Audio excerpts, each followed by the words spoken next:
Hello everybody, my name is Marlo and welcome back to the survival world, where today I have a big old smile on my face because replay mod is finally here for 1.15, meaning we can get some really cool shots just like that. And let's say I want to run across the bridge here, well, we can hop into replay mod and do that in third person. Look at me go, woo! And then we end up in the marketplace over here, but this is all well and good from the ground, but why don't we take a bird's eye view, look at this place and see me running around down here. So yeah, we can just do some stuff like that, similar to how we do it in the Techtopia series.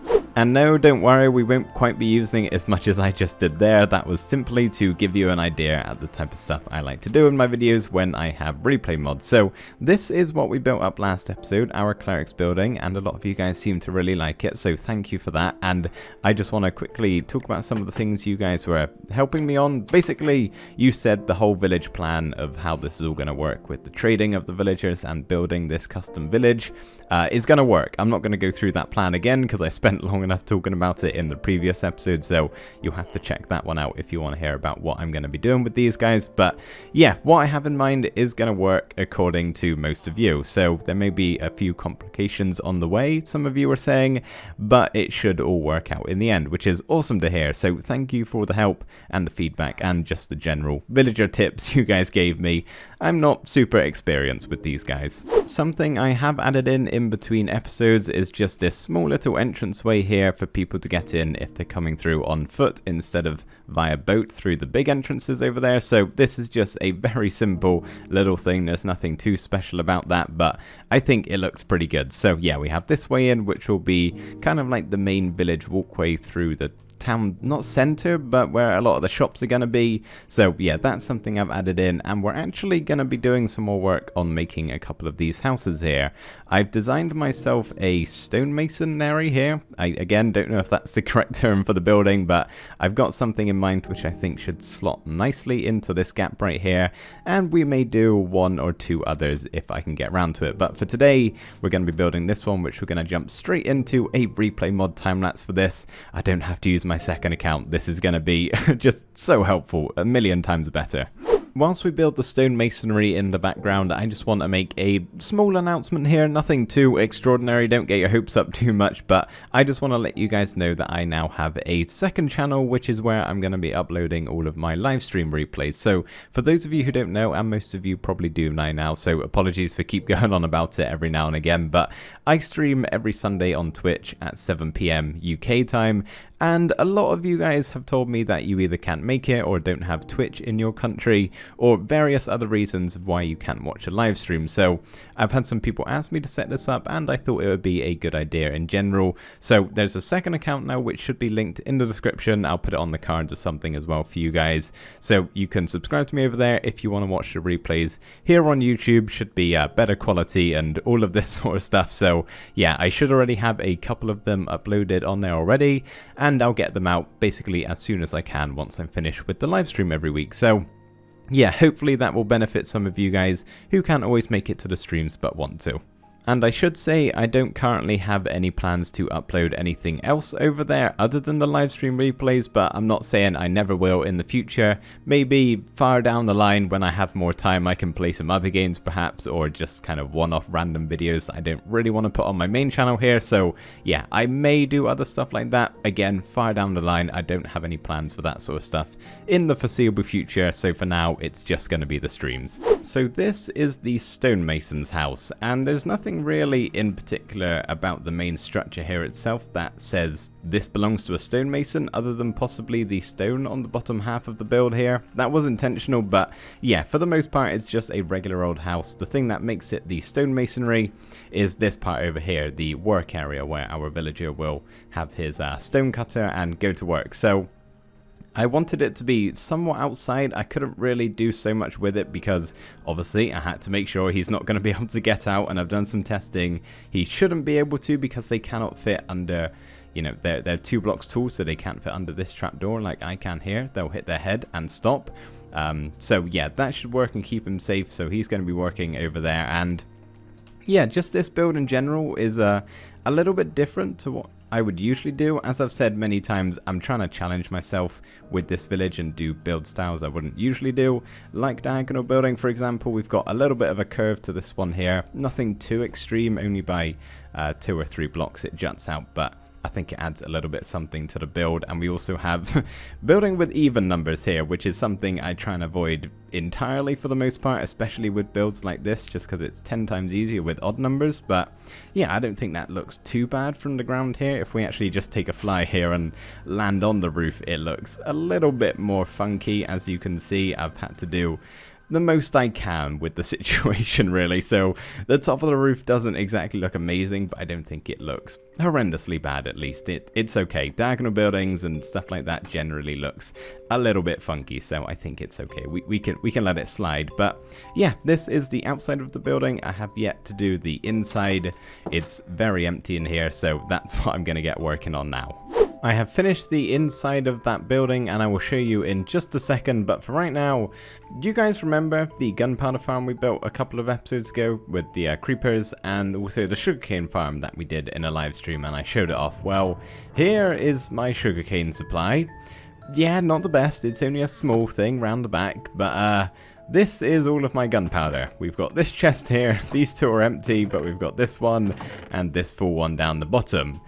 Little bit in-proportionate to one another, considering I only use all of this gunpowder for rockets. I'm a little low on sugarcane, so maybe I need a bigger sugarcane farm or a smaller gunpowder. I don't know. I just wanted to show you guys that because I thought it was a little bit funny. But yeah, let's head back over to the village.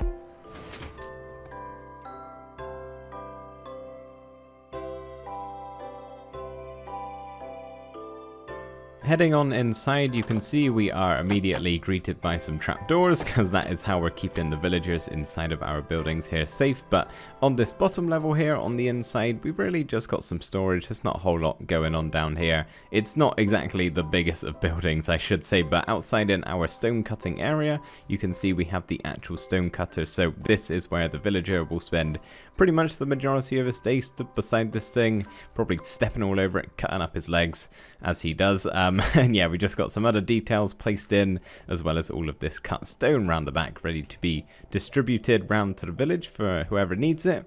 And then if we just head on upstairs, this is his bedroom. Again, very limited amount of room up here, but I think it looks nice and cozy. He's got his bed in the corner here, and of course this trapdoor, or this door, I've had to cover up with some more trapdoors, just in case he goes out this one. I don't think he would, but you never know. I don't really want to chance him out here on the balcony, but I can come and stand out on this thing, which I really like. I think it's a cute little balcony.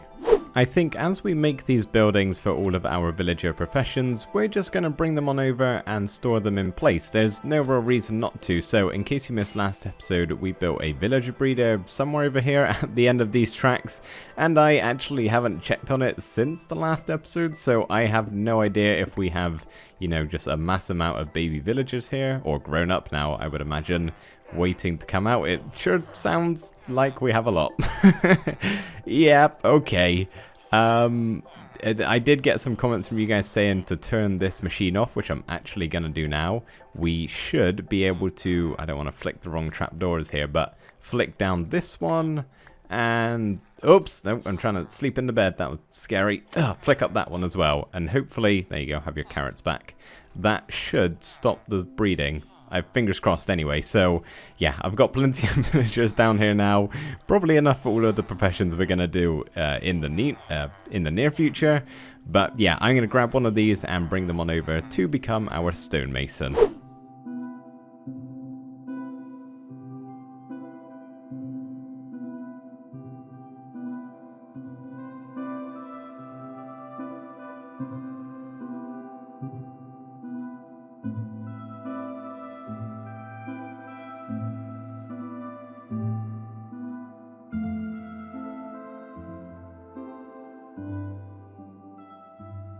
Unfortunately, I have had to get rid of our decorative barrels over this side of the village because I originally brought over the first villager who locked onto one of them as his workstation, and I could not get it off him, so I had to destroy them and dispose of said villager, but we shall remain unspoken of that matter. So yeah, we're not going to be placing down any workstation blocks over in this half of the village. I don't mind if we place them down over on this side. I mean, we already have in the marketplace, you can see quite a lot of barrels over there, but yeah, for this side I think we're gonna not place them down unless they're going inside of the houses here. But yes, as you saw, we brought over our stonemason here, who as you can see is unable to get out. If we just put on the F3B, you can see he's too tall to actually escape, which is awesome. And yes, I have traded with him, so these are now locked in place. I'm not sure whether he's claimed this bed for himself just yet, but I'm sure he will over time when it eventually does turn to night. And I just want to say, because some of you guys suggested I add in a zombie to each of these homes or somewhere else in the village to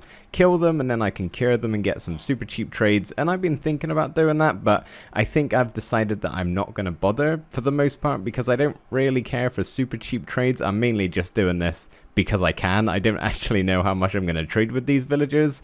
Plus, I believe that's only a temporary thing, right? They don't stay that cheap, so I have to keep doing it over and over and over again.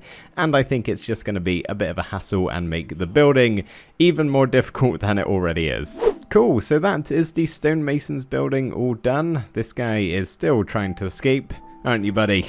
You should consider yourself lucky. You could have a much worse life like many other villagers do. You are living in luxury over here. But now what we're going to do is actually add in another one of these buildings. And I think it's somewhere along here, kind of in the high street, where we've got a whole bunch of them on the sides. Yes, this one right here. I have designed a Fletcher's building, which should fit quite nicely into this gap that I've selected for it.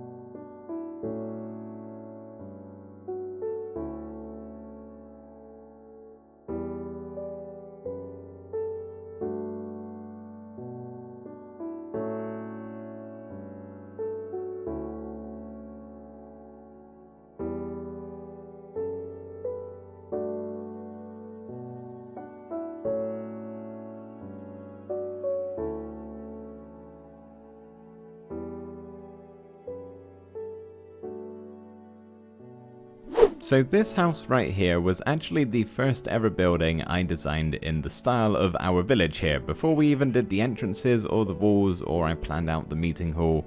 This was the first thing that I built, and it was mainly just to get an idea of the block palette I wanted to use and general style of all of the buildings. And I originally intended to just put them in with one of the houses we've laid out with the red concrete, but I really could not think of anything to build specifically for the Fletcher to make it look like the Fletcher's house, right? I didn't really know what to do, so I've just used this one, which I don't think is necessarily bad. It's a pretty good looking building. There's just nothing really that special about it, I wouldn't say, but it's okay. That's why I've added in this little backyard area, I guess we could call it, like an archery range, a very small one at that. So the Fletcher obviously makes all of the arrows for the village, so he's got to test them out somewhere, which is why he's got his targets over here. General storage, and I'm imagining this is where he kind of like puts some arrows in, maybe in each of these pixels right here, can have like a set of arrows he can pull out. I don't really know how best to show arrows unless I was to get like the data pack with the armor stands and do some trickery there, but I'm not really too worried about that. So yeah, got a little outdoor area here, obviously double door on the way in, and then this is the inside where all of the arrow and bow production is made. So he's got some logs here ready to cut up into finer planks. I could obviously do it putting like a stone cutter in here or something to show them being cut up, but I can't do that because it's a workstation.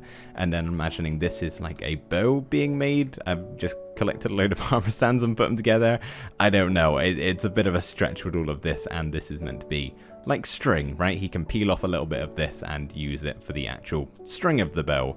I don't know, the Fletcher one was hard. I wasn't really looking forward to doing this one all that much, but I think I've done an okay job. But what I really like down here is his little room. So obviously there's no more room up here, nor there's an upstairs to the building, so I've had to go underground for this one. And it's just super cozy and quite cute really, and my favourite thing about this, which is the tiniest of details, is these two stairs right here, upside down, to make a little ledge next to the bed where he can put some of his items. That is like the simplest and tiniest little detail, and I don't even know why I love it so much. I just kinda do. Just realised I don't actually need these trapdoors on the back doorway here, because this outside area is actually made so the villager shouldn't be able to climb out anywhere. I don't think so, at least. If he could jump, he could get out, so I'm able to hop in and outwards, but I don't think he should be able to get out. I'll leave it open for now, and if he does happen to escape, then I'll just board it up again. And now it means we have to bring over another villager to become our Fletcher, and I just want to stop off here on the railing and show you guys what I've been doing to make them pick the right trade. So this has worked every time apart from once, where I've just been placing their workstation I want them to have somewhat near the villager breeder, mainly so they don't pick up like a barrel or something placed down in the marketplace and kind of, yeah, pick up this one and then they'll notice the one actually inside of their building. As I said, it's worked nearly every time so far, so hopefully I can keep that up.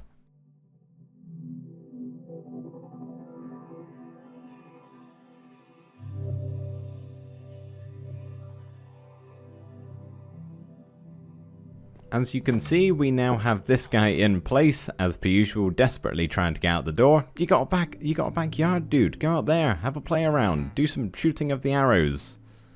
Exactly, that's what I thought. So yeah, I've traded with him, as you can see, got my trusty emerald here. So he's now locked in as this Fletcher. Again, don't know if he's yet to find this bed yet, but hopefully shouldn't cause any issues. I don't think. It's a little bit cramped down here, but should be fine. And I think what I want to do real quick is just get our Fletcher and our Stonemason over there to master trades like we have with our cleric.